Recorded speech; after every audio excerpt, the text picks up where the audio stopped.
시청자 여러분 안녕하십니까? 일요일 뉴스판입니다. 어제 오늘 대기업 총수들이 한꺼번에 검찰 조사를 받았습니다. 이번 주에는 박근혜 대통령이 검찰 조사를 받습니다. 어제도 사상 최대 촛불 시위가 서울 도심을 메웠었죠. 자고 나면 깜짝 놀랄 일들이 연이어 터져나오고 있으니 우리 국민들 마음 추스리기가 정말 어렵습니다. 일요일 뉴스판, 과연 어떻게 이 난국을 헤쳐나갈 수 있을지 함께 지혜를 모아보고자 합니다. 먼저 박 대통령 검찰 조사 소식으로 시작합니다. 박근혜 대통령이 현직 대통령으로는 처음으로 이번 주 검찰 조사를 받습니다. 이번 주 화요일이나 수요일에 검찰이 대통령을 직접 만나 미르 K스포츠재단 운영 과정과 청와대 문건 유출 경위 등을 집중 조사할 예정입니다. 먼저 최효정 기자의 보도입니다.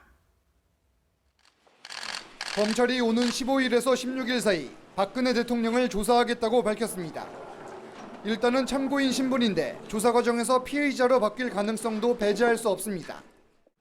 검찰은 서면 조사가 아닌 대통령을 직접 만나 묻는 대면 조사 방식을 택했습니다. 검찰 고위 관계자는 가장 급한 건 대통령 조사라며 지금 시간이 없다고 밝혔습니다. 주말 사이 대기업 총수들을 잇따라 소환한 것도 대통령 조사를 위한 것이라고 설명했습니다.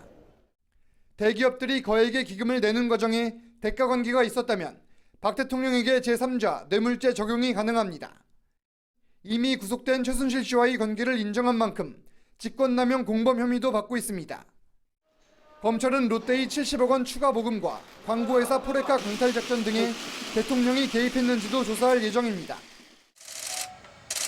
청와대 문건 유출에 대해선 박 대통령이 어느 정도 인정한 상태입니다. 일부 연설물이나 홍보물도 같은 맥락에서 표현 등에서 도움을 받은 적이 있습니다. TV조선이 보도한 민정수석 추천 인사 문건 등의 유출 과정에 대통령이 개입됐는지도 조사 대상입니다. 유출된 청와대 문건에 대해 대통령 기록물이 아닌 것으로 판단될 경우 공무상 기밀 누설 혐의만 적용할 수 있습니다. 대통령 조사가 이번 국정농단 사태 수사에 분수령이 될 전망입니다. TV조선 최우정입니다.